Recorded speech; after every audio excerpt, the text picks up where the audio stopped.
पहले श्रीमद् भगवत महापुराण को प्रणाम करता हूँ। व्यासपीठ पे विराजमान बहुत ही लोकप्रिय कथावाचक आदरणीय शास्त्री जी को चरण वंदन करता हूँ और क्षमा मांगता हूँ कि मैंने भागवत के बीच में मैंने सबको डिस्टर्ब किया। मैं देख रहा था कि सभी भजन का आनंद ले रहे हैं और मैं चाहता था, मैं तो साइड में बैठना चाह रहा था, लेकिन फिर इन्होंने कहा कि माइक पे विधायक जी बोल दो। मैंने कहा भजन में डिस्टर्ब मत करो, बाद में कर लेंगे, लेकिन फिर इधर से आदेश उधर से आदेश, तो मुझे क्षमा करिएगा। मैं इस पंडाल में उपस्थित अपने पिता तुल्य अपने सभी बड़े बुजुर्गों को चरण वंदन करता हूँ, अपनी सभी माताओं और बहनों को चरण स्पर्श करता हूँ, नौजवान भाइयों का हृदय से अभिनंदन करता हूँ और इस गर्मियों की छुट्टी में स्कूल का होमवर्क छोड़कर कथा का आनंद ले रहे सभी छोटे बच्चों को भी ढेर सारा आशीर्वाद देता हूँ। मेरे लिए सौभाग्य की बात है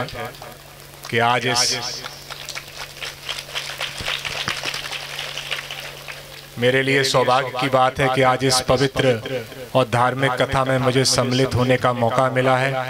मैं आयोजनकर्ताओं को भी धन्यवाद देता हूं कि हर साल बहुत ही अच्छे तरीके से, भव्य तरीके से माता रानी के चरणों में हर साल भागवत कथा का आयोजन होता है और मैं माता रानी से भी ये प्रार्थना करता हूं कि हर साल की तरह आगे भी ये भागवत कथाएं और धार्मिक कथाएं, धार्मिक कार्यक्रम हमारे गांव में होते रहें।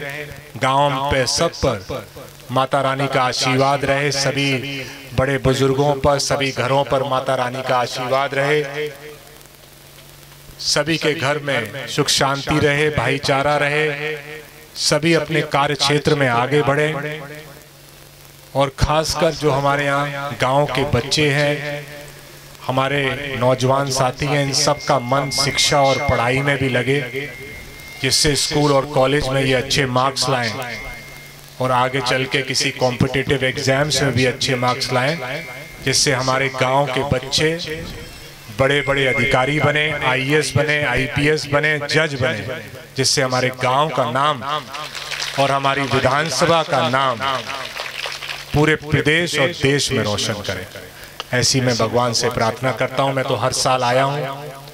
मैं तो चाहता था कि अभी तक ये रोड भी पक्की हो जाती।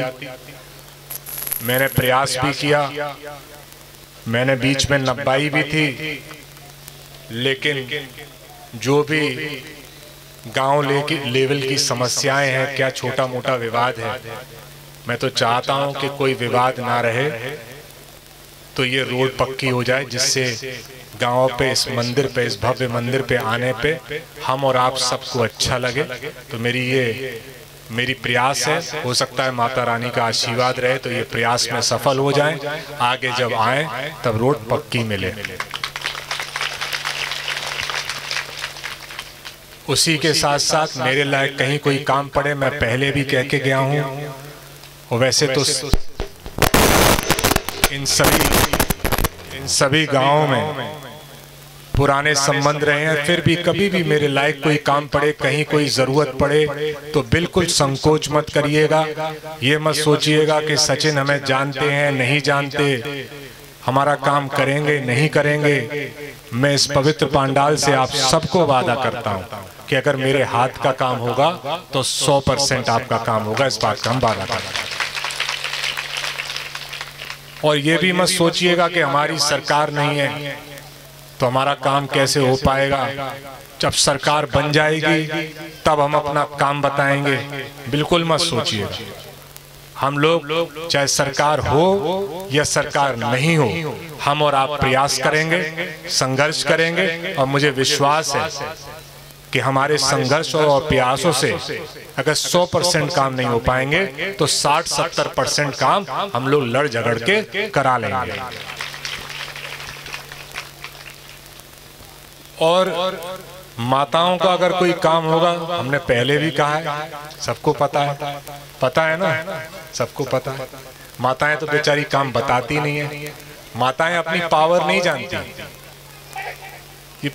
बड़े बुजुर्ग तो पावर हैं ही, लेकिन माताएं तो ब्रह्मास्त्र ये चलाती ही नहीं। जिस दिन माताएं जो काम बता देंगी उसी दिन वो काम हो जाएगा। मैं तो बहुत सी भागवत में पूछता हूँ कि माता जी कोई काम बताएं, ज्यादा से ज्यादा कह देती हैं विधायक जी मैं पेंशन बनवा देना। हमने कहा तुम अभी 10 लाख की रोड मांगती तो सीधे 10 लाख की रोड मिलती, तुम पेंशन में चले, पेंशन मांग गया, पेंशन तो हो ही जाएगी, उसमें कौन सी बड़ी बात है।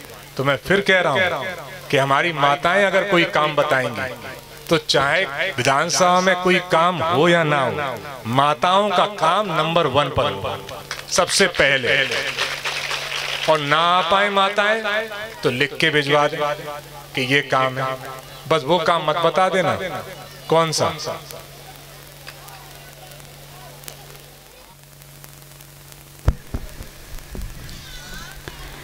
एक बार जोरदार तालियां बजा दीजिए। बोलिए गोविंद भगवान की, बोलिए राधा रानी सरकार की।